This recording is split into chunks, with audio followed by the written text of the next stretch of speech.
హరే కృష్ణ. అందరికీ కూడా మన భాగవతామృతం కార్యక్రమానికి స్వాగతం అండి.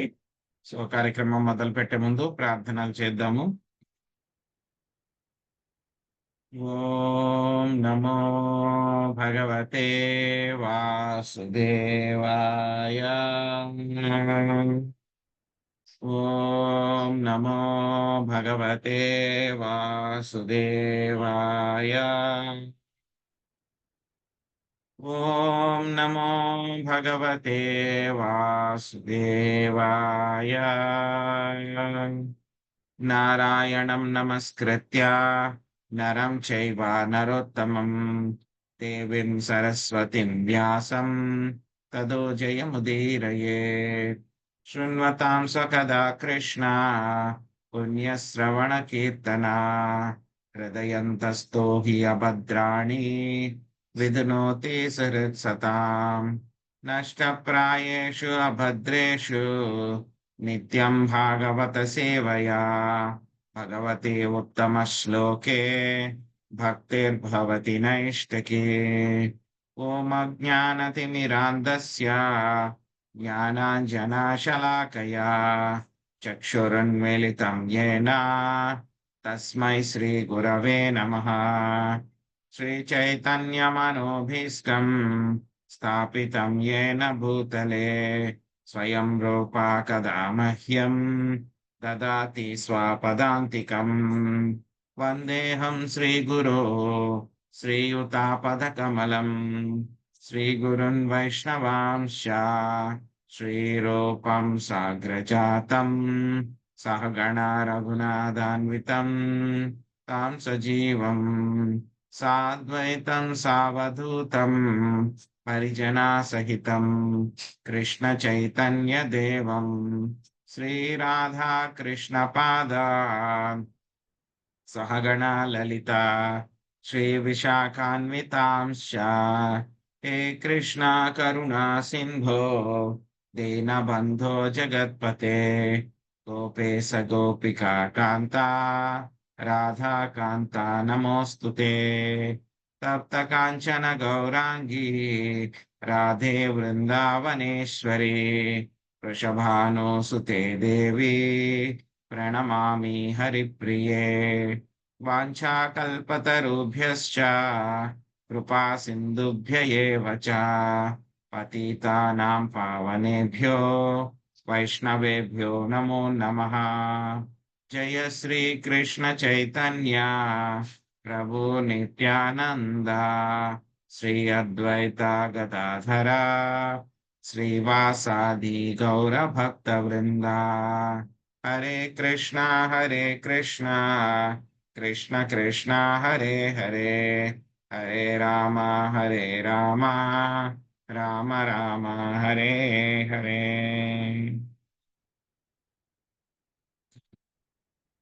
హరే కృష్ణ.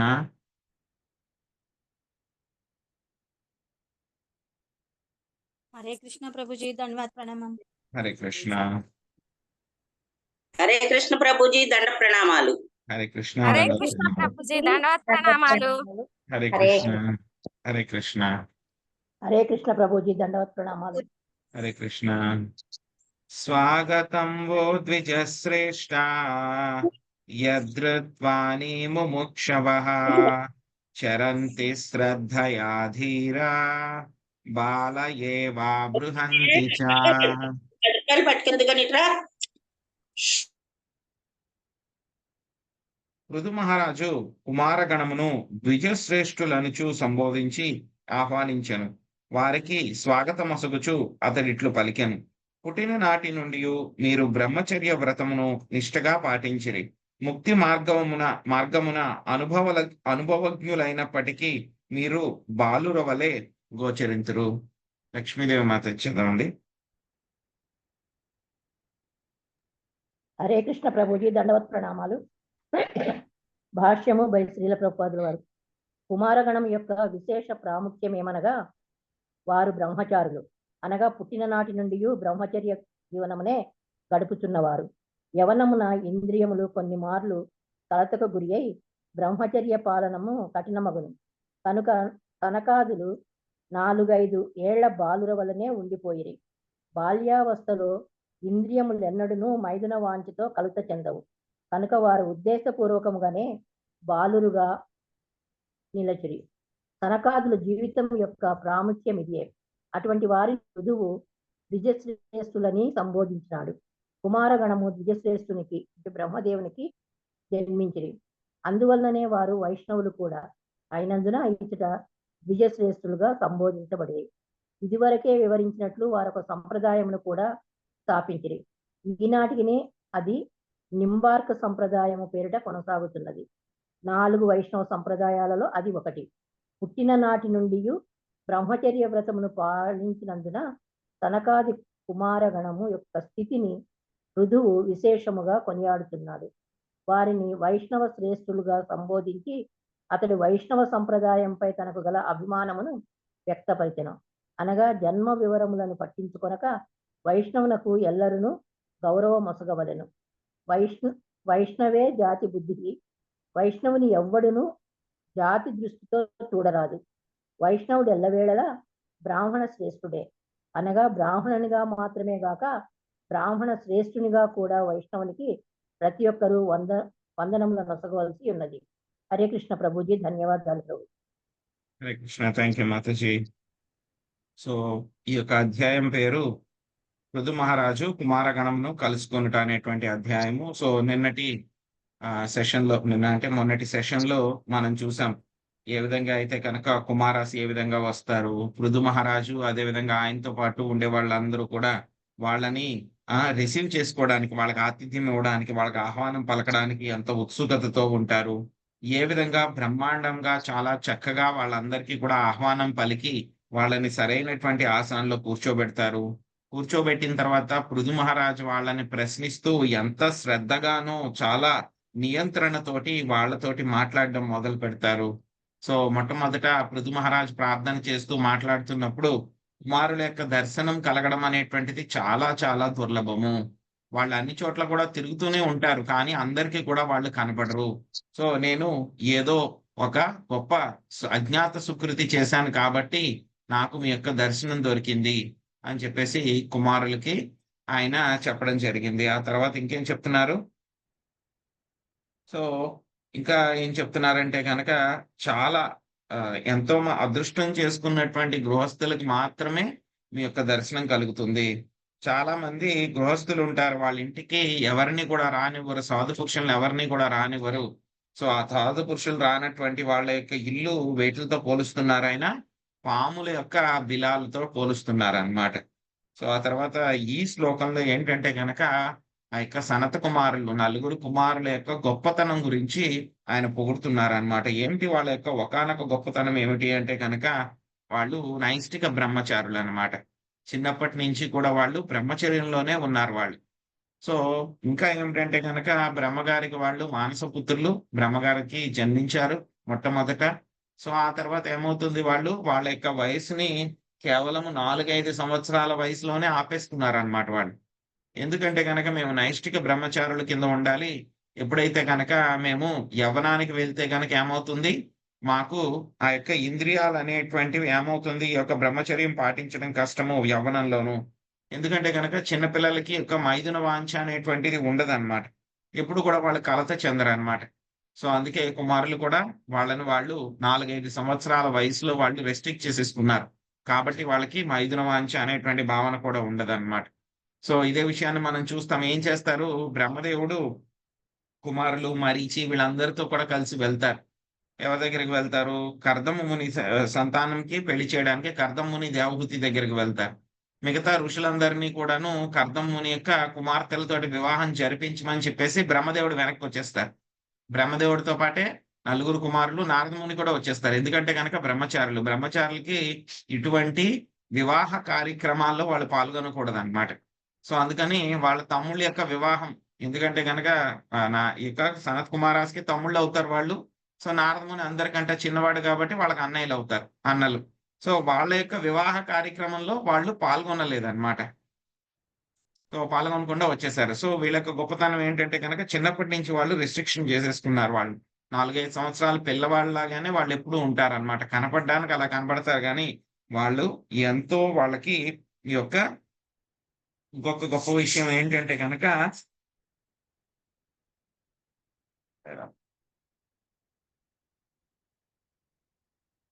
వాళ్ళకి ఈ యొక్క ముక్తి గురించి చాలా పెర్ఫెక్ట్ వాళ్ళందరికీ కూడా. చాలా దాని గురించి బాగా తెలుసు. అయినా సరే వాళ్ళెప్పుడు కూడా చిన్నపిల్లల్లాగా కనపడతారు. ఇంకా చెప్పాలంటే గనక వాళ్ళు ఒక వైష్ణవ సాంప్రదాయానికి వాళ్ళు పరమ గురువులనమాట. కచ్చిన్న కుశలం నాథ ఆర్ధార్థవేదినాం వ్యసనావాపయే తస్మిన్ పతితానాం స్వకర్మిభిః. కర్మల వలన ప్రమాదకరమైన భౌతిక అస్తిత్వమున చిక్కుబడిన వారలను గూర్చి ప్రశ్నించుచు ఇంద్రియ భోగమే ఏకైక లక్ష్యంగా కలిగి ఉండేది అటి వారలకు ఎట్టి శుభమైన కల్గుణ ఎనుచు పృథువు ఋషులను అడిగెను. పాచం లక్ష్మీ మాతాజీ చదవండి.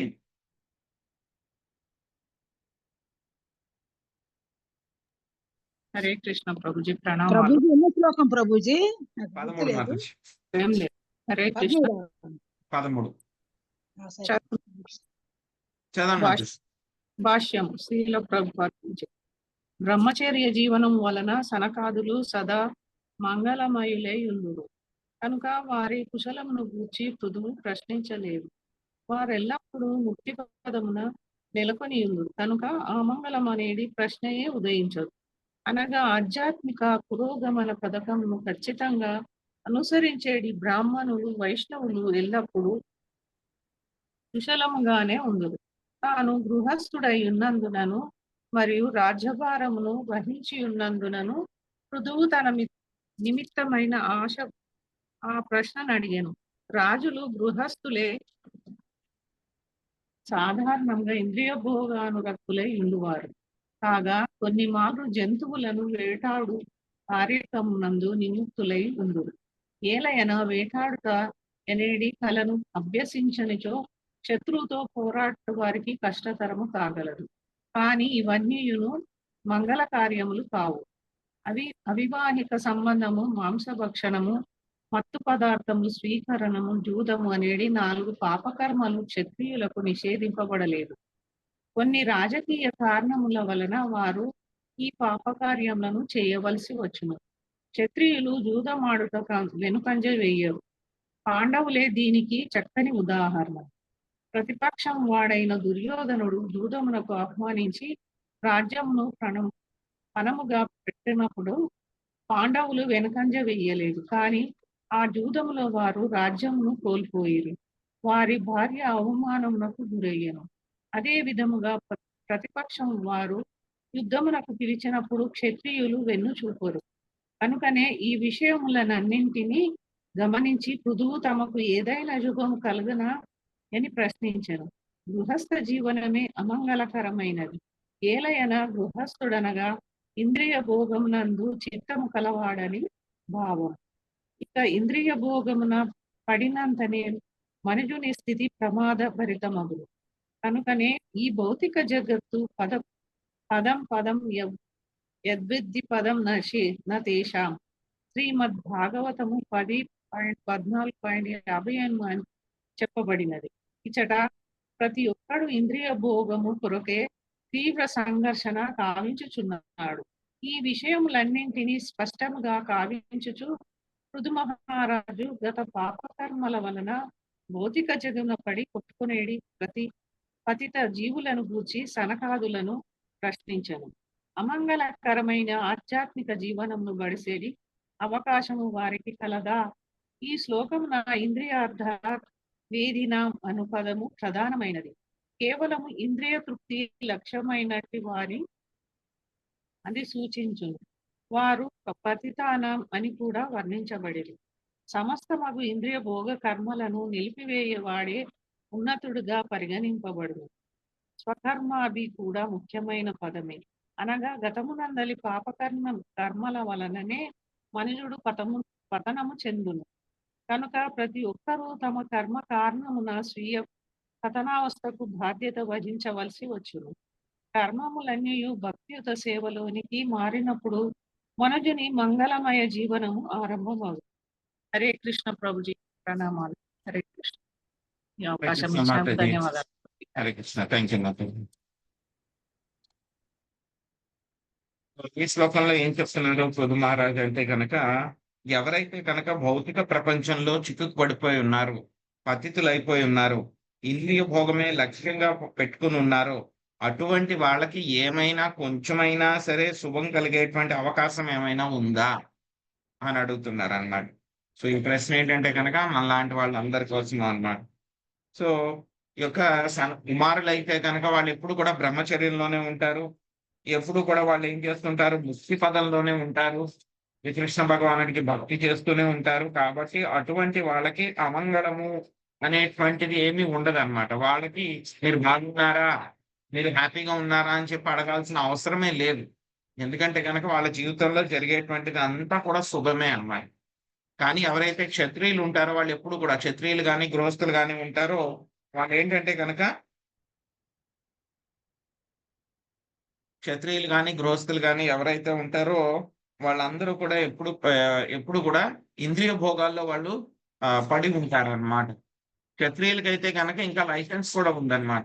4 రకాలైనటువంటి నిషేధాలు ఏవైతే ఉన్నాయో, మాంసము తినడము, అవివాహిత సంబంధాలు పెట్టుకోవడము, మత్తు పదార్థాలు స్వీకరించడము, దూదం ఆడము, ఇవన్నీ కూడా వాళ్ళకి నిషేధించబడలేదన్నమాట. ఎందుకంటే కనుక వాళ్ళు ఒక్కొక్కసారి జంతువుల్ని చంపాల్సి వస్తుంది. ఎందుకంటే కనుక శత్రువుల్ని చంపాలి కాబట్టి. ఒక్కొక్కసారి ఏంటంటే కనుక రాజ్యం కోసము ఎవరైనా సరే వాళ్ళని జూదం ఆడడానికి రమ్మంటే కనుక వాళ్ళు అవాయిడ్ చేయలేరు అన్నమాట. సో ఒక్కొక్కసారి వాళ్ళు రాజ్యం కోసము, దాన్ని నిలబెట్టడం కోసము కూడా వాళ్ళు వేరే వేరే సంబంధాలన్నీ కూడా పెట్టుకోవాల్సి వస్తుంది అన్నమాట. సో కాబట్టి క్షత్రియులు ఇటువంటి పనులన్నిటిలోనూ కూడా మునిగిపోయి ఉన్నారు వాళ్ళు. సో ఇటువంటి వాళ్ళకి ఏదైనా సరే వాళ్ళందరూ కూడా ఏంటి, పాపకర్మల వలన భౌతిక ప్రపంచంలో పడి కొట్టుకుంటున్నారు ఈ యొక్క పతిత జీవులు. సో ఇటువంటి వాళ్ళు ఎవరైతే ఉన్నారో వాళ్ళందరికీ కూడా ఏదైనా సరే కొంచెం మంచి జరిగేటువంటి అవకాశం ఏమైనా ఉందా అని చెప్పేసి పృథు మహారాజు అడుగుతున్నారనమాట. భవత్సు కుశల ప్రశ్న ఆత్మా రామేషు నేష్యతే కుశలా కుశలాయత్ర నసంతి మతివృత్తయా. పృథు మహారాజు ఇట్లు పలకసాగెను, మహాత్ములారా, ఎల్లప్పుడూ ఆధ్యాత్మిక ఆనందమున లీనమై ఉందురు కనుక మీ కుశలమును గూర్చి అకుశలమును గూర్చి అడుగనవసరము లేదు. శుభాశుభములనడి మానసిక కలాపములు మీ యందు ఉండవు. అల్ఫా శ్రీదేవి మాతాజీ చదవండి. హరే కృష్ణ ప్రభుజీ, ధన్యవాద ప్రణామాలు. భాష్యము. చైతన్య చరితామృతము అంత్యలీల 4.176 నందు ఇట్లు తెలుపబడినది. దైత్య భద్రాజ్ఞ సవ మనోధర్మ ధర్మ ఏయి బాల ఏయి మంద ఏయి సభ భ్రమ. ఈ భౌతిక జగమున మంగళము అమంగళము అనునవి కేవలము మానసిక కల్పనలు మాత్రమే. ఏలయన కేవలము భౌతిక జగత్తుతో సంపర్కము వలననే అవి నెలకొని ఉన్నవి. అది మోహము, ఆత్మమాయ అనబడును. స్వప్నమున మనము ఎన్నింటి అనుభవమును పొందినట్లు భావించు రీతిగా మనలను మనము భౌతిక ప్రకృతి చే పడిన వారముగా తలుతుము. కానీ ఆత్మ ఎల్లప్పుడూ దివ్యమైనది. భౌతికముగా అది కప్పబడి ప్రశ్నయే ఉదయించదు. ప్రస్తుతమున్నట్టి ఆచ్ఛాదన కేవలము స్వప్నము లేదా భ్రమ వంటిది మాత్రమే. భగవద్గీత 2.62 ఎందు సజ్ఞాతసంజాయతే కామః అని కూడా చెప్పబడినది. అనగా కేవలము సాంగత్యము వలననే మనము కృత్రిమమగు భౌతికావసరములను సృష్టించుకుందుము. ధ్యాయతో విషయాన్ పుంసః సజ్ఞస్తే జ్ఞాపజాయతే. నిజస్థితిని మరిచి మనము భౌతిక అవసరములకు భోగింపగోరినప్పుడు కోరికలు ప్రకటమగును. అప్పుడు వివిధములకు భోగములతో మనము తాదాత్మ్యము చెందుదుము. భౌతిక భోగం మనడి భావన కలిగినంతనే దానిని అనుభవించవలనడి ఆతృత లేదా కామము తయారగును. ఆ మిథ్యాభోగము నిజముగా మనలను సుఖవంతులను చేయనప్పుడు క్రోధమనిడి మరి ఒక మోహము ఉత్పన్నమగును. క్రోధము ఉత్పన్నమైనప్పుడు మోహము మరింత ధ్రువపడగలదు. ఈ ప్రకారము మనము మోహగ్రస్తులము కాగా శ్రీకృష్ణునితో గల సంబంధము విస్మృతికి గురియగును. కృష్ణ భక్తి భావనను కోల్పోయినంతటా మన నిజమగు మేధస్సే పరాజితమై భౌతిక జగత్తుతో మనము చిక్కుబడుదుము. ఈ విషయమున భగవద్గీత 2.63 ఇట్లు పలుకుచున్నది. క్రోధాన్ భవతి సన్మోహ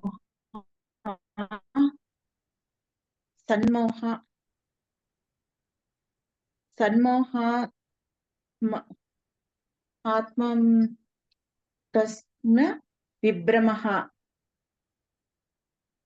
స్మృతి భ్రంశాత్ బుద్ధినాశాత్ తత్ప్రాణిష్యతి. భౌతిక సాంగత్యముచే మనము ఆధ్యాత్మిక చైతన్యమును కోల్పోదుము. తత్ఫలితముగా శుభము అశుభములనడి ప్రశ్న ఉదయించగలదు. కానీ ఆత్మారాములైన వారికి అటువంటి ప్రశ్నలుండవు. ఆత్మారాములు ఆధ్యాత్మిక ఆనందమున క్రమముగా పురోగించుచు భగవత్ సహచర్య స్థితికి అరుదెంతురు. జీవితము యొక్క పరిపూర్ణత అదియే. ఆరంభమున సనకాదులు రాములకు నిరాకారవాదులై ఉండిరి. కాని క్రమముగా వారు భగవల్లీలల ఎడ మిగుల ఆకర్షితులైరి. సారాంశమేమనగా దేవదేవుడగు శ్రీకృష్ణ భగవానుని భక్తియుక్త సేవలో నియుక్తులై ఉండేటి వారికి శుభాశుభములనడి ద్వంద్వములు ఉదయించవు. కనుక పృథు మహారాజు కుమారగణమును గూర్చి గాక తన విషయమున శుభమును గూర్చి అడుగుచున్నాడు. హరే కృష్ణ ప్రభుజీ. ధన్యవాదాలు ప్రభుజీ. హరే కృష్ణ మాతాజీ. సో ఈ శ్లోకంలో ఇప్పుడే మనం చెప్పుకున్నాం. సో ఎవరైనా సరే నాలాంటి గృహస్థులు ఉన్నారు, అటువంటి వాళ్ళకి నాలాంటి గృహస్థులు ఎవరైతే ఉన్నారో అటువంటి వాళ్ళకి ఏదైనా సరే మంచి జరుగుతుందా అని చెప్పని అడగవచ్చు.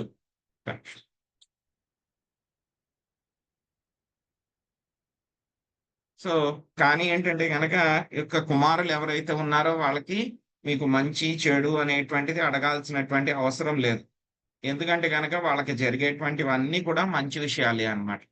సో ఈ యొక్క భౌతిక ప్రపంచంలో ఏంటంటే కనుక ఈ యొక్క మంగళము అమంగళం అనేటువంటివి రెండు కూడా మానసిక కల్పనలు మాత్రమే అన్నమాట.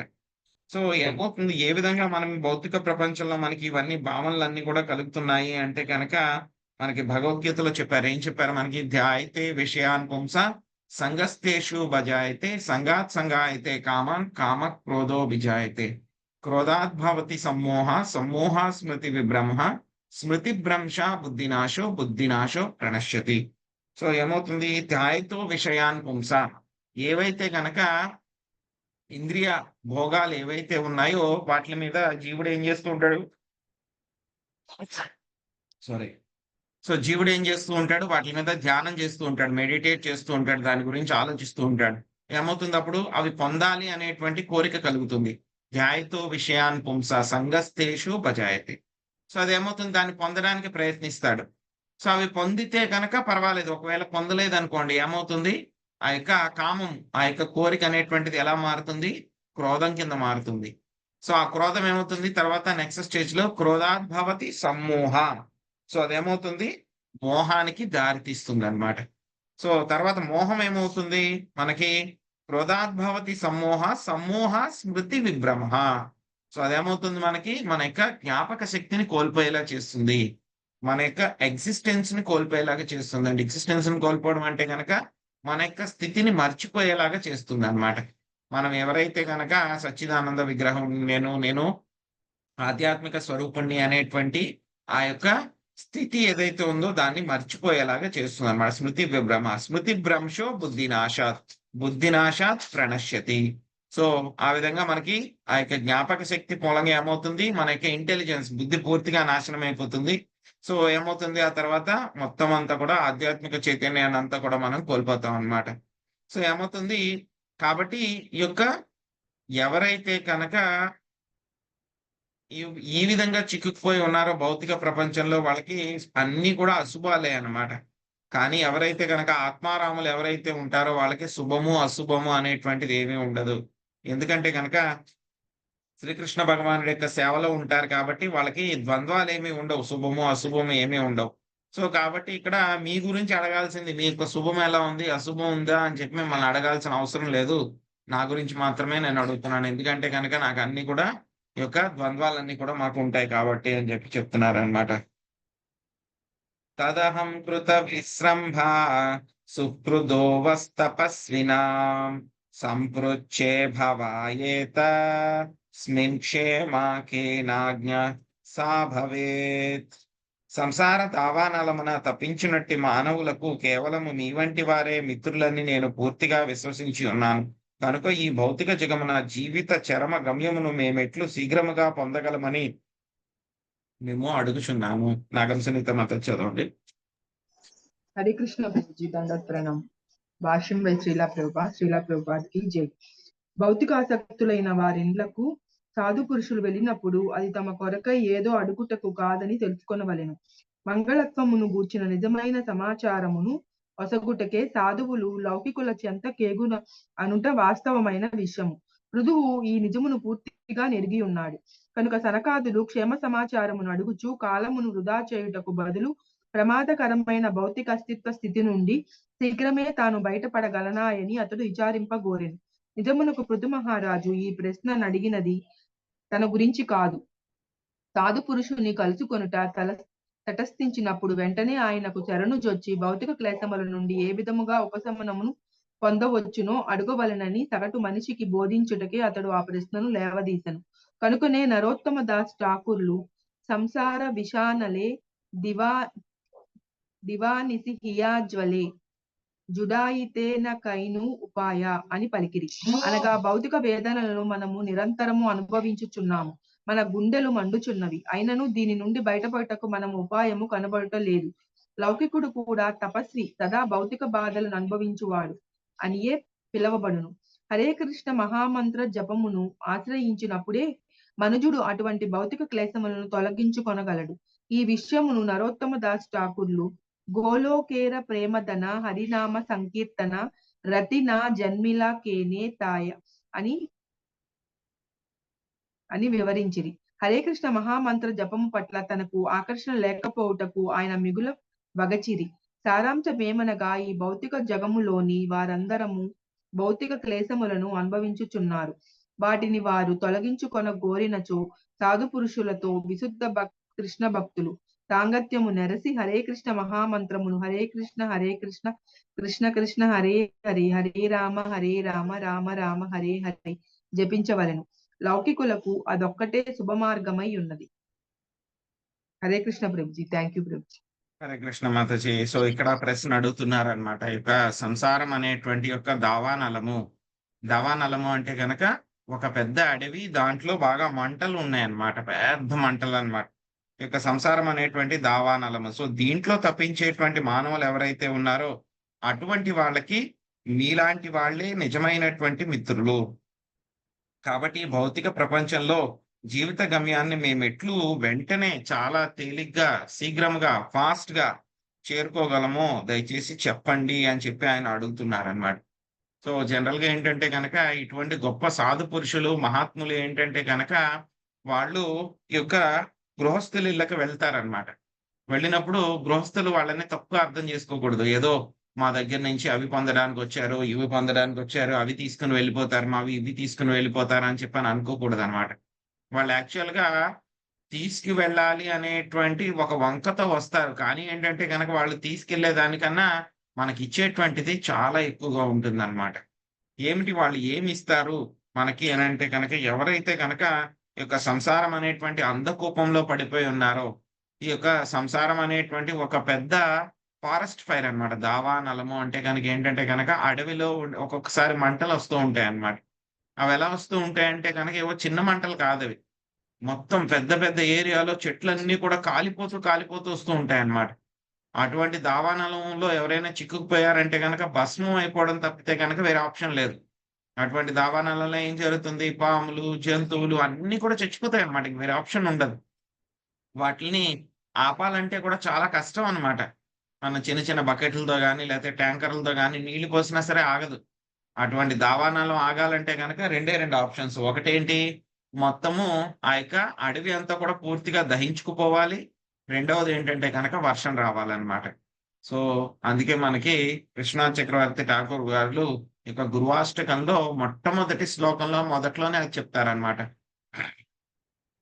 సంసారదావానలలిదలోక త్రాణాయ కారుణ్యాఘనగణాప ప్రాప్తస్య కళ్యాణవాస్య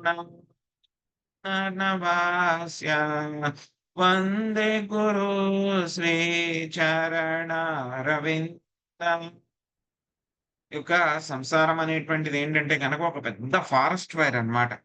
సో అటువంటి ఫైర్ లో చిక్కుకుపోయి ఉన్నటువంటి వాళ్ళకి ఏంటి, ఒక పెద్ద మేఘం లాంటి రిలీఫ్ కావాలి, వాన రిలీఫ్ కావాలి. అది ఎవరి దగ్గర నుంచి దొరుకుతుందంట, గురువు గారి దగ్గర నుంచి మాత్రమే దొరుకుతుంది అనమాట.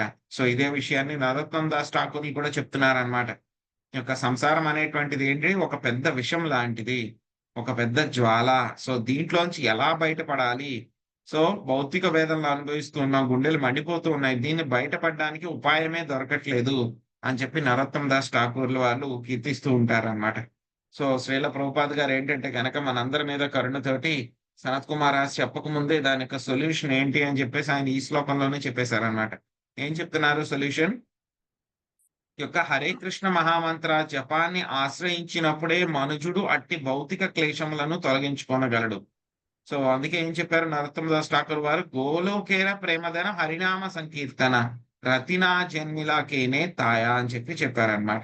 సో ఆయన ఈ యొక్క హరే కృష్ణ మహామంత్రం పట్ల నాకు అసలు ఆకర్షణ లేదు, అట్రాక్షన్ లేదు అని చెప్పి చాలా బాధపడుతూ ఉన్నారనమాట. సో కాబట్టి ఈ యొక్క భౌతిక క్లేశాలని తొలగించుకోవాలంటే కనుక ఏం చేయాలి మనము, ఈ యొక్క హరే కృష్ణ మహామంత్రం హరే కృష్ణ కృష్ణ కృష్ణ హరే హరే హరే రామ రామ రామ రామ హరే హరే.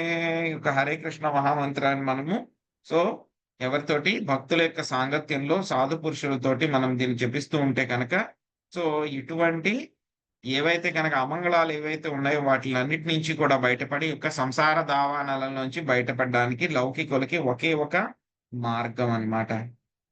వ్యక్తమాత్మావమాత్మాత్మా మవాతామాత్మ భగవానాత్మ భావనః స్వానామనుగ్రహే ఏ మాం సిద్ధరూపీ చరత్యజః.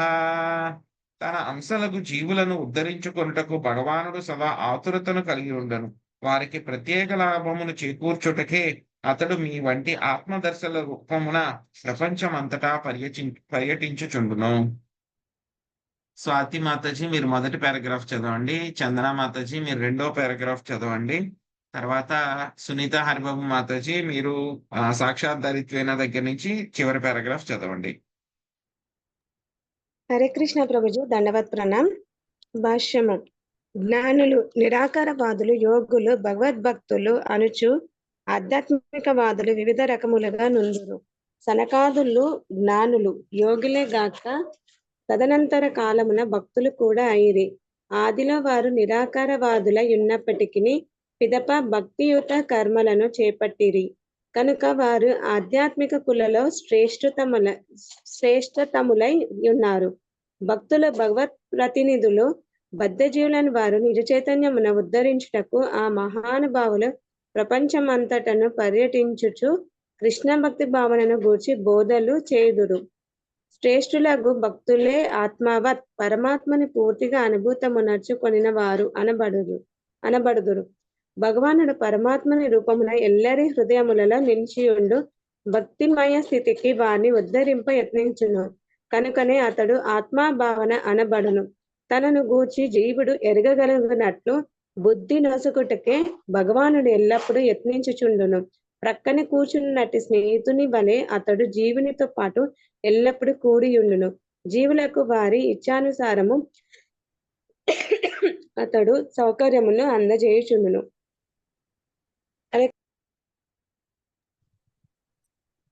హరే కృష్ణ ప్రభుజీ. హరే కృష్ణ మాతాజీ. హరే కృష్ణ ప్రభుజీ దండవత్ ప్రణామాలు. ఈ శ్లోకంలో ఆత్మవతం అను పదము ప్రధానమైనది. కనిష్టాధికారి ప్రారంభ దశలో ఉన్న భక్తుడు, మధ్యమాధికారి ప్రచారకుడు, ఉత్తమాధికారి, మహాభాగవతుడు అనుచు భక్తులు 3 తరగతులుగా నుండును. వేదసారమును సంపూర్ణంగా నెరిగిన వాడే మహాభాగవతుడు. తాను నిశ్చయమును కలిగి ఉండుటే గాక వైదిక నిదర్శనము ఆధారంగా ఇతరులకు కూడా నిశ్చయమును కలగజేయగల సామర్థ్యము అతనికి ఉండును. అటువంటి మహాభాగవతుడు ఎటువంటి భేదభావము లేకుండా జీవులందరినీ భగవత అంశాలుగా చూచును.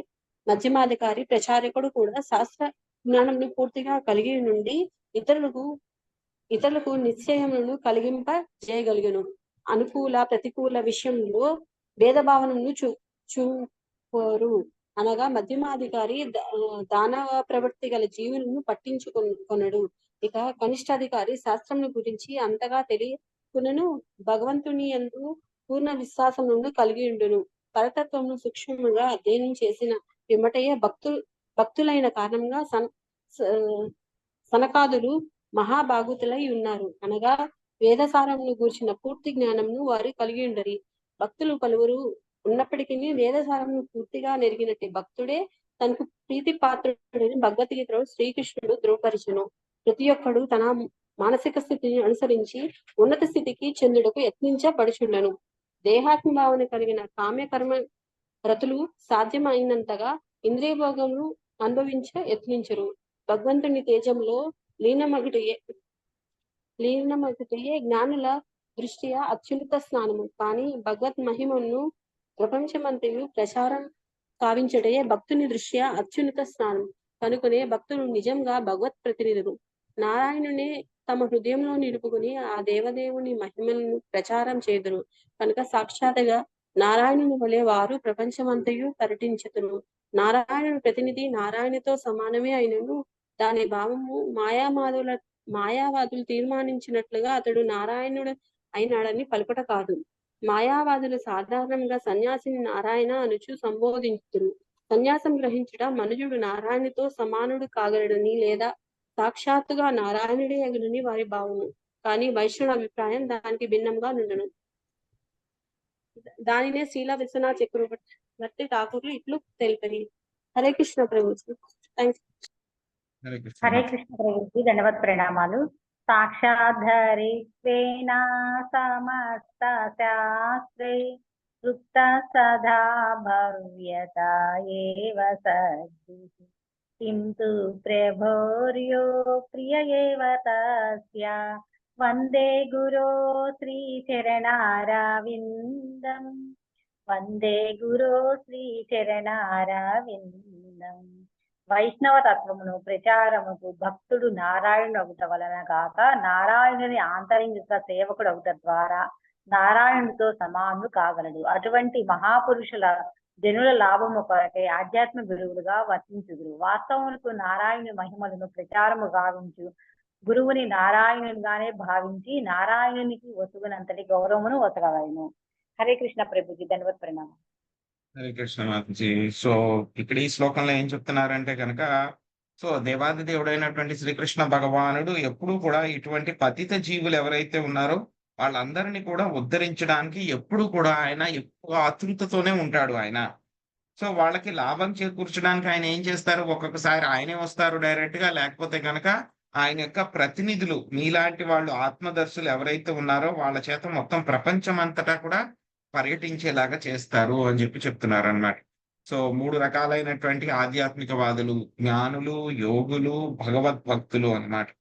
సో ఈ యొక్క సనకాదులు ఏంటంటే కనుక ఫస్ట్ మొట్టమొదట వాళ్ళు జ్ఞానులు, ఆ తర్వాత యోగులు అయ్యారు. అల్టిమేట్ గా వాళ్ళు భగవద్భక్తులు కూడా అవ్వడం జరిగింది అన్నమాట. సో ఇటువంటి వాళ్ళు ఏంటంటే కనుక చాలా శ్రేష్ఠులు అన్నమాట భగవద్భక్తులు. సో వాళ్ళు ఏం చేస్తూ ఉంటారు, బద్ధజీవులు ఎవరైతే ఉన్నారో వాళ్ళకి నిజమైనటువంటి చైతన్యాన్ని అందించడానికి, కృష్ణ భక్తి భావాన్ని అందరికీ కూడా బోధించడానికి వాళ్ళు ఏం చేస్తూ ఉంటారు, మొత్తం అన్ని చోట్ల కూడా వాళ్ళు తిరుగుతూ ఉంటారు. సో భగవంతుడైతే కనుక పరమాత్మ రూపంలో అందరి హృదయాల్లో కూడా ఉంటారు ఆయన. సో కాబట్టి ఏమవుతుంది, భక్తిమయ స్థితికి వారిని ఉద్ధరింప యత్నించును ఆయన పరమాత్మ కింద ఉండి. సో కానీ జీవులకి కూడా మళ్ళీ ఆ విధంగా చెప్పడం కోసం అని చెప్పేసి ఇటువంటి గొప్ప భక్తులు వాళ్ళు ప్రయత్నిస్తూ ఉంటారు అని చెప్తున్నారు అన్నమాట. సో ఎవరైతే కనుక వేదసారాలను పూర్తిగా తెలుసుకున్న వాళ్ళని ఏమంటారు, వాళ్ళని మహాభాగవతుడు అంటారు.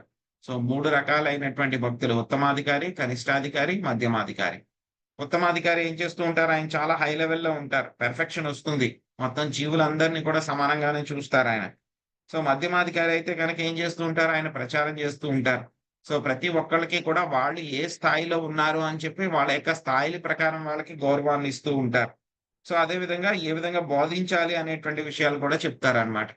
ఇంకా కనిష్టాధికారి అయితే కనుక కనిష్టాధికారి ఏమంటే కనుక భగవంతుడు ఎక్కడ ఉన్నాడు అంటే కనుక విగ్రహ రూపంలోనే ఉన్నారు, మిగతా వాళ్ళందరూ కూడా దేనికంటే కూడా ఎక్కువ ఇంపార్టెన్స్ లేదు అని చెప్పని అనుకుంటారు అనమాట. సో కాబట్టి ఏం చేయాలి, మనము మన యొక్క మానసిక స్థితి ఏదైతే ఉందో దాని నుంచి మనము మనల్ని ఉద్ధరించుకోవడానికి ప్రయత్నించాలన్నమాట. సో ఎవరైతే శుద్ధ భక్తులు ఎవరైతే ఉన్నారో వాళ్ళు ఏంటంటే కనుక డైరెక్ట్ గా వాళ్ళు పరమాత్మతో కూడా వాళ్ళు సంభాషించగలరు అనమాట. సో కాబట్టి ఏం చేస్తారు, పరమాత్మ మాతోనే ఉన్నారు, మన యొక్క హృదయంలో ఉన్నారు అనేటువంటి విషయాన్ని తెలుసుకుని దాని గురించి అందరికీ కూడా చెప్పడానికి ప్రయత్నిస్తూ ఉంటారన్నమాట. సో ఏం చేస్తూ ఉంటారు, కానీ ఇది మనం సమానంగా అనుకోకూడదు. ఆ విధంగా ఎవరైతే కనుక భగవంతుడికి సేవ చేస్తూ ఉన్నారో వాళ్ళు ఇంచుమించు నారాయణలాగా అయిపోతారన్నమాట. కానీ మాయావాదులు అయితే కనుక నువ్వు నారాయణుడు అయిపోతావు సన్యాసం తీసుకోగానే అని చెప్పి చెప్తారు. వాళ్ళు ఒకరినొకరు పిలుచుకుంటారంట నారాయణ నారాయణ అని చెప్పేసి. కానీ అది తప్పు అనమాట. సన్యాసం తీసుకున్నంత మాత్రాన ఎవరికి కూడా పెర్ఫెక్షన్ రాదు, వాళ్ళు నారాయణుడితో సమానం అవ్వరు. సో ఎప్పుడు నారాయణుడితోటి సమానంగా అవుతారు అంటే కనుక ఎప్పుడైతే కనుక ఆధ్యాత్మిక జ్ఞానం తెలుసుకుని భగవంతుని యొక్క ఆంతరంగిక సేవకులం అయితే కనుక అప్పుడు మాత్రమే మనకి నిజమైనటువంటి ఆధ్యాత్మిక జ్ఞానం లభించినట్టు, మనం నారాయణుడితోటి సమానంగా అయినట్టు కానీ సమానం కాదు. సో ఈ విషయాన్ని మనము చక్కగా తెలుసుకోవాలన్నమాట. మైత్రేయం వాచ హృదోస్తత్సూక్తమాకర్ణ్య సారం శిష్టుమితం మధు స్మయమాన ఇవ ప్రీత్యా కుమారా ప్రత్యువాచః. మైత్రేయముని ఇట్లు పలికెను, అర్థవంతమైనవి యుక్తముగా మితముగా నున్నవి శ్రవణ మధురమైనవి అగు పృథు మహారాజు వాక్కులను వినినందున బ్రహ్మచారులలో శ్రేష్ఠుడగు సనత్కుమారుడు ప్రీతితో మందహాసము చేసిన వాడై ఇట్లు పలుకసాగెను. రత్నకుమారి మాతాజీ చదవండి.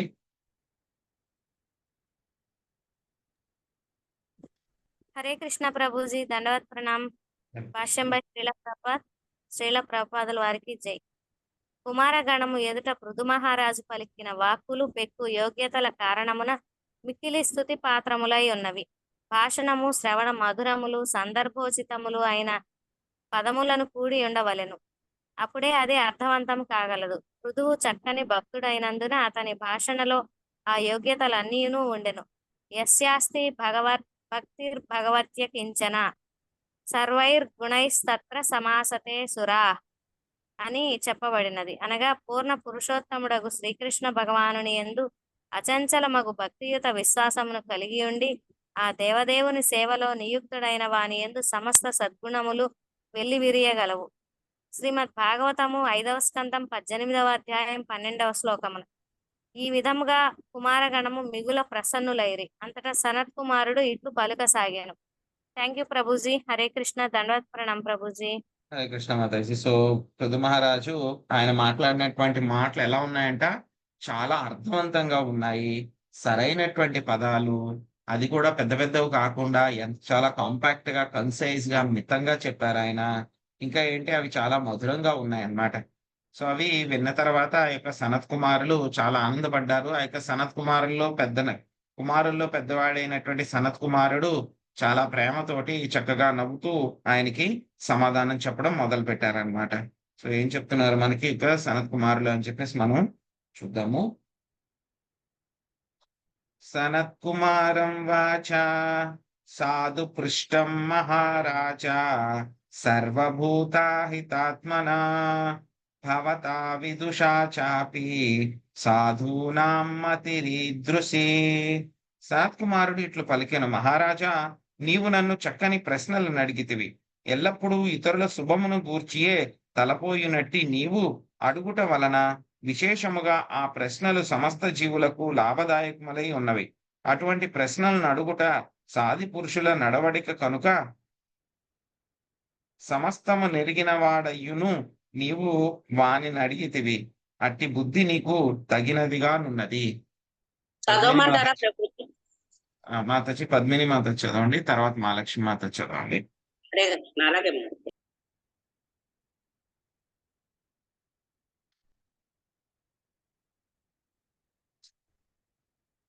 హరే కృష్ణ ప్రభుజీ, ధన్యవాద ప్రణామం.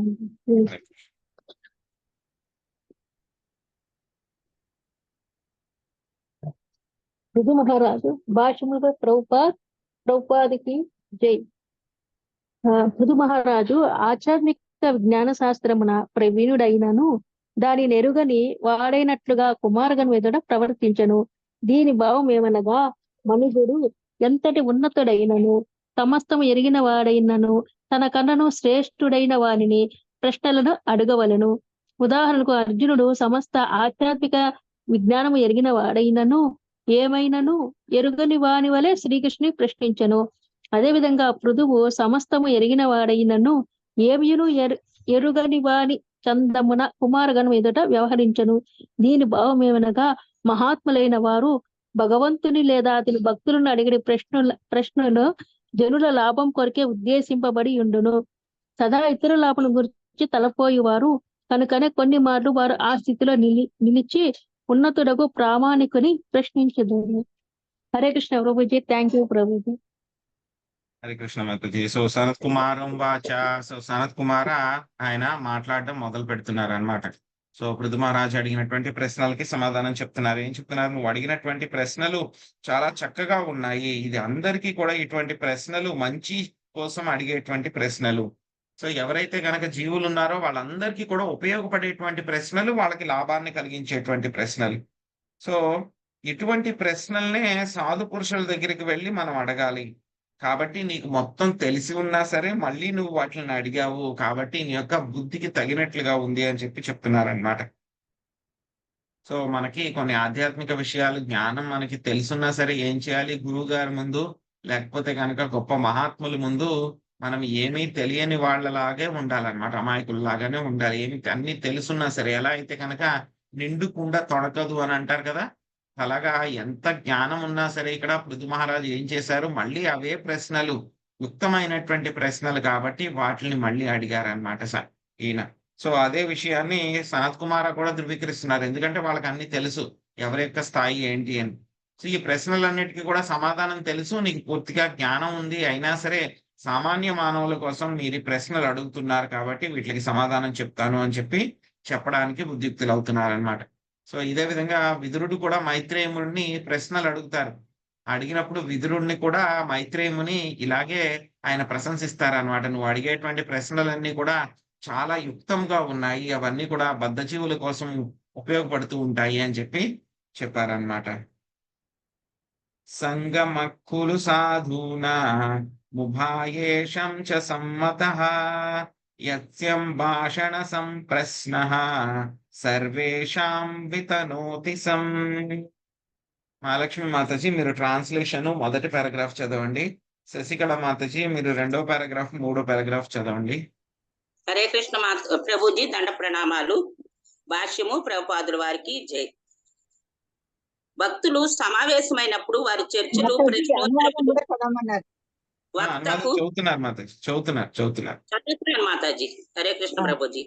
వక్తకు మరియు శ్రోతలకు సమ్మతములకు 19 మాతాజీ. 19 చదువుతున్నా ప్రభుజీ. ఆవిడ చేసేటప్పటికి ఇక్కడికి చదివేశారు. సరే మళ్ళీ చదువుతా ప్రభుజీ. భక్తులు సమావేశమైనప్పుడు వారి చర్చలు ప్రశ్నోత్తరములు వక్తకు మరియు శ్రోతలకు సమ్మతములగును. ఆ విధముగా అటు సమావేశము ఎల్లరి నిజమైన సౌఖ్యమునకు లాభదాయకము కాగలదు. భాష్యము ప్రభుపాదుల వారికి జై. భక్తుల నడుమ జరిగిన సంభాషణను చర్చను వినుటయే కృష్ణ కథను తెలుసుకొనుటకు ఏకైక మార్గము. ఉదాహరణకు భగవద్గీత చిరకాలం నుండి ప్రపంచమంతటను విశేషముగా పాశ్చాత్య దేశంలో ప్రసిద్ధి చెందినది.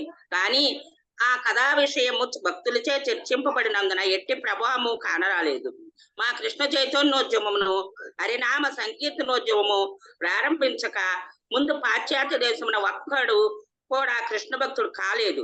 కానీ అదే భగవద్గీతను యథాతథముగా గురు శిష్య పరంపరలో వసిగినప్పుడు దాని ప్రభావం వెంటనే గోచరించినది. అంతేగా ప్రభుజీ? అక్కడి వరకేనా? హరే కృష్ణ ప్రభుజీ దండ ప్రణామాలు. హరే కృష్ణ ప్రభుజీ ప్రణామాలు. పృథు మహారాజు తమను కలుసుకుంటా ఆ రాజునికే గాక తమకు కూడా లాభదాయకమేనని సనకాదులు ఒక్కడైన సనత్ కుమారుడు పలికారు. దేవదేవుని గూర్చి నారదముని బ్రహ్మను ప్రశ్నించినప్పుడు ఆ విషయంను గూర్చి పలుకుటకు తనకు అవకాశం ఒసగినందులకు బ్రహ్మదేవుడు అతనికి కృతజ్ఞతలు తెలుపుకునేది. భగవంతుని గూర్చి లేదా జీవిత చర్మ లక్ష్యంను గూర్చి ఒక సాధు మహాత్ముడు ఇంకొక సాధు పురుషుని అడిగేటి ప్రశ్నలు సమస్తమును ఆధ్యాత్మిక చేసివేయి. అట్టి చర్చల లాభం పడిసెడివాడు ఇహపరమంలో లాభమును పొందును. ఉభయేషాం అను పదమును పలు విధములుగా వివరించవచ్చు. సాధారణంగా మనుషులు లౌకికులు ఆధ్యాత్మికుల నుంచి 2 తరగతులుగా నుందురు. భక్తులు చేసేటి చర్చల ద్వారా లౌకికుడు ఆధ్యాత్మికుడు ఇరువురు లాభపడుదురు. భక్తులతో సాంగత్యం ద్వారా లౌకికుని జీవితము క్రమబద్ధమై అతడు భక్తునిగా నగుటకు లేదా జీవుని నిజస్థితిని అవగతం చేసుకుని ప్రస్తుత జీవితంను జయప్రదం చేసుకుంటకు అవకాశం వృద్ధి కాగలదు. ఈ కారణం వల్లనే భక్తుని సాంగత్యం లౌకికునికి లాభదాయకమైనది. అతడు ఈ అవకాశం వినియోగించుకున్నప్పుడు తదుపరి జన్మమున నిక్కముగా మానవ జన్మనే పొందగలడు లేదా పూర్తిగా ముక్తుడై భగవద్ధామమునైనను చేరగలడు. సారాంశమేమనగా భక్తులు చేసేది చర్చలో పాల్గొనినచో మనుషుడు భౌతికంగాను ఆధ్యాత్మికంగాను పడగలరు. వక్త శ్రోతలు అందరూ మేలు పొందగలరు. కామ్యకర్మ రతులు జ్ఞానులు ప్రయోజనం అందగలరు. అనగా భక్తుల నడుమ జరిగేది ఆధ్యాత్మిక చర్చలు ఎటువంటి మినహాయింపు లేకుండా ఎల్లరకు లాభకరములే అయి ఉన్నవి కనుక ప్రస్తుత సమాగమంచే కేవలం రాజే కాక తాము కూడా లాభపడితమని సనకాదులు పలికి. హరే కృష్ణ ప్రభుజీ, ధన్యవాదాలు. హరే కృష్ణ మాతాజీ. సో ఇదే విషయం మనకి చాలా సార్లు వస్తుంది, మనకి భాగవతంలో కూడా వస్తుంది అనమాట. సో భక్తులు సమావేశం అయినప్పుడు వాళ్ళ యొక్క చర్చలు ప్రశ్నోత్తరాలు ఏవైతే ఉన్నాయో అవి ఎవరైతే కనుక చెప్తున్నారో వాళ్ళకి, ఎవరైతే కనుక వింటున్నారో వాళ్ళకి ఇద్దరికి కూడా ఎంతో ఎంతో ఉపయోగకరం అన్నమాట. సో అందరికీ కూడా చాలా సౌఖ్యము లాభదాయకంగా ఉంటుందన్నమాట. సో భక్తుల మధ్య ఏం జరుగుతుంది? చర్చ కేవలం కృష్ణ కథ గురించి మాత్రమే అది జరుగుతుంది అనమాట. ఈ యొక్క కృష్ణ కథ అనేటువంటిది కేవలం భక్తుల మధ్యలో జరుగుతున్నప్పుడు వినడం ద్వారా మాత్రమే దానికి సంబంధించినటువంటి మంచి ఫలితం దొరుకుతుంది. కానీ అభక్తుల మధ్యలో చర్చిస్తే కనుక ఏమవుతుంది? ఈ యొక్క ఫలితం అనేటువంటిది రాదన్నమాట. సో చైతన్య మహాప్రభు చెప్తారనమాట, ఎవరైతే కనుక మాయావాదుల యొక్క భాష్యాన్ని, వేదాంత భాష్యాన్ని ఎవరైతే విన్నారో ఏమవుతుందంట, వాళ్ళ యొక్క భక్తి అంతా కూడా నాశనం అయిపోతుంది అని చెప్పి చైతన్య మహాప్రభు చాలా డైరెక్ట్ గా చెప్తారనమాట. సో కాబట్టి ఇంతకు ముందు ఏంటంటే కనుక ప్రభుపాద్ గారు వెళ్ళక ముందు చాలా మంది మాయావాది సన్యాసులు అందరూ కూడా ఎక్కడికి వెళ్ళారు? అమెరికా వెళ్ళారు. అమెరికా, యూరోప్ అన్ని చోట్లకు వెళ్ళారు. వాళ్ళు ప్రచారం కూడా చేశారు, చాలా మందిని శిష్యులు కూడా చేసుకున్నారు. కానీ ప్రభుపాద్ గారు వెళ్ళక ముందు ఒక్క కృష్ణ భక్తుడు కూడా అమెరికా వెళ్ళలేదు, అమెరికా కానీ పాశ్చాత్య దేశాలకు వెళ్ళలేదు. ఎప్పుడైతే కనుక ఆ విధంగా ప్రభుపాద్ గారు వెళ్ళారో, కృష్ణుడి యొక్క కృప వలన ఆయన వాళ్ళందరికీ కూడా యొక్క భగవద్గీత జ్ఞానాన్ని, సంకీర్తనోద్యమాన్ని ఆయన స్ప్రెడ్ చేయడానికి ఎప్పుడైతే కనుక ప్రయత్నించారో ఏమైంది? ఆ యొక్క భగవద్గీతని చాలా చక్కగా ఇచ్చారు వాళ్ళందరికీ. సో ఏదైనా సరే ఒక మందు పని చేస్తుందా అని అంటే కనుక ఏమవుతుందో, ఆ మందు వేసుకున్న తర్వాత మనకి గుణం అంటే ఫలితం కనబడింది. మనం దేనికైతే కనుక ఆ మంది జ్వరం మందు అయితే కనుక జ్వరం మందు, చెవి నొప్పి అయితే కనుక నొప్పి, ఆ మందు వేసుకున్న తర్వాత తగ్గింది అనుకోండి, దాని యొక్క ప్రభావం ఉన్నట్టు అనమాట. సో అదే విధంగా భగవద్గీత, చాలా భగవద్గీతలు ఉన్నాయి. కానీ ఏంటంటే కనుక చదివిన తర్వాత ఎంతమంది భక్తులు అయ్యారో అనేటువంటిది ప్రశ్న. సో శ్రీల ప్రభుపాదుల వారి యొక్క భగవద్గీతలో ఎంత మెసేజ్ చక్కగా ఉంటుందంటే కనుక చదివిన వాళ్ళు ఎవరైనా సరే భక్తుడు అవ్వాల్సిందే అనమాట. సో వెంటనే అవ్వకపోవచ్చు కొంతమంది కొన్ని సంవత్సరాల తర్వాత అయినా అవ్వచ్చు, కానీ అవ్వడం మాత్రం కన్ఫామ్ అన్నమాట. సో అదే విషయాన్ని ఇక్కడ సనత్ కుమారుడు కూడా ఆయనే చెప్తున్నారు. మీరు అడిగినటువంటి ప్రశ్న చాలా యుక్తంగా ఉంది, దీనివల్ల మాకు కూడా ఎంతో ఫలితం కలుగుతుంది అని చెప్పి చెప్తున్నారు అనమాట. సో నారదముని కూడా మనం చూస్తాం 3వ స్కందంలో సృష్టి కార్యం అంతా కూడా ఏం జరుగుతుంది, ఆయన నారదముని అడుగుతారు బ్రహ్మగారి దగ్గరికి వెళ్ళి, చూస్తే కనుక మీరు చాలా చక్కగా సృష్టి అంతా కూడా చేస్తున్నారు, చాలా శక్తివంతులా కనబడుతున్నారు, మీకంటే శక్తివంతుడు నాకు ఎవరో కనపడలేదు. కానీ ఏంటంటే కనుక మీరు కూడా ఎవరి మీద ధ్యానం చేస్తున్నారు, పూజ చేస్తున్నారు, ఎవరు దాని గురించి అంతా కూడా చెప్పవలసింది అని చెప్పి నారదముని అడిగినప్పుడు, ఇంకా రకరకాల ఆధ్యాత్మిక జ్ఞానానికి సంబంధించినటువంటి ప్రశ్నలు అడిగినప్పుడు బ్రహ్మదేవుడు కూడా నారదముని ఇదే విధంగా పొగుడుతారనమాట. "ఓ నారద, నువ్వు వేసినటువంటి ప్రశ్నలు చాలా చాలా బాగున్నాయి. చాలా మంచి ప్రశ్నలు. లోకులకు అందరికీ కూడా చాలా మంచి కలిగేటువంటి ప్రశ్నలు. దీనివల్ల ఏంటంటే గనక నేను కూడా మళ్ళీ ఆ యొక్క భగవంతుడి గురించి నేను ఎప్పుడైతే గనక సృష్టి కార్యంలో మొదలుపెట్టినప్పుడు నేను పుట్టిన కొత్తలో ఏవైతే గనక విషయాలు జరిగినవో వాటిలన్నిటిని కూడా గుర్తు చేసుకొని మళ్ళీ నీకు చెప్పవలసి వస్తుంది. కాబట్టి నాకు కూడా అది ఎంతో ఆనందకరము. కాబట్టి నువ్వు అడిగినటువంటి ప్రశ్నలు చాలా బాగున్నాయి" అని చెప్పేసి నారదమునిని కూడా పొగుడుతారనమాట. ఎవరు? బ్రహ్మదేవుడు పొగుడుతారనమాట. సో ఏమవుతుంది, ఈ యొక్క భక్తుల మధ్య ఎప్పుడైతే గనక ఇటువంటి చర్చలు జరుగుతూ ఉంటాయో, వాటిని కనుక ఎవరైతే గనక అభక్తులు అంటే గనక లౌకికులు, భౌతికవాదులు ఎవరైతే ఉన్నారో వాళ్ళు వింటే కనుక ఏమవుతుందంట, వాళ్ళు కూడా ఏమవుతారు, మెల్లమెల్లగా వాళ్ళు కూడా భక్తులైపోతారనమాట. సో కాబట్టి యొక్క భక్తుల యొక్క సాంగత్యము చాలా చాలా ముఖ్యం. అందుకే చైతన్య మహాప్రభు ఏం చెప్తారు, "లవ మాత్ర సాధు సంగ సర్వసిద్ధి హోయ్." కేవలం లవ అంటే కనుక టైంలో ఒక సెకండ్ కంటే కూడా చాలా చాలా తక్కువ అన్నమాట. అంతసేపు అయినా సరే ఒక సాధువుల యొక్క సాంగత్యం దొరికితే గనక ఏమవుతుంది, మొత్తం అన్ని సిద్ధులు కూడా వాళ్ళకి దొరుకుతాయి అని చెప్పి చెప్తున్నారనమాట. సో కాబట్టి ఏమవుతుంది, యొక్క వక్త శ్రోత ఎవరైతే గనక భాగవతం గురించి కృష్ణుడి గురించి చెప్తున్నారో వాళ్ళు, వినేటువంటి వాళ్ళు ఇద్దరు కూడా ఎంతో ఎంతో వాళ్ళు ఆ యొక్క ఆధ్యాత్మిక జ్ఞానాన్ని, పెర్ఫెక్షన్ ని కూడా వాళ్ళందరూ కూడా పొందగలరు. అన్ని రకాలైనటువంటి శుభాలు కూడా వాళ్ళకి కలుగుతాయి అన్నమాట. సో కాబట్టి మీరే కాదు, ఈ యొక్క ప్రశ్నలు అడగడం మూలంగా, ఈ ప్రశ్నలకి సమాధానం చెప్పడం మూలంగా మేము కూడా ఎంతో ఎంతో లాభపడుతున్నాము అని చెప్పేసి సనత్ కుమార చెప్తున్నారు. ఆ తర్వాత మళ్ళీ ఆయన ఏం చెప్తున్నారు, ఆయన యొక్క మెసేజ్ ఏమిటి అనేటువంటిది మనం రేపు చూద్దామండి. హరే కృష్ణ. నేను చదవలేదు ప్రభుజీ. మాతాజీ రేపు చదవండి మాతాజీ. ఇంకా హరే కృష్ణ.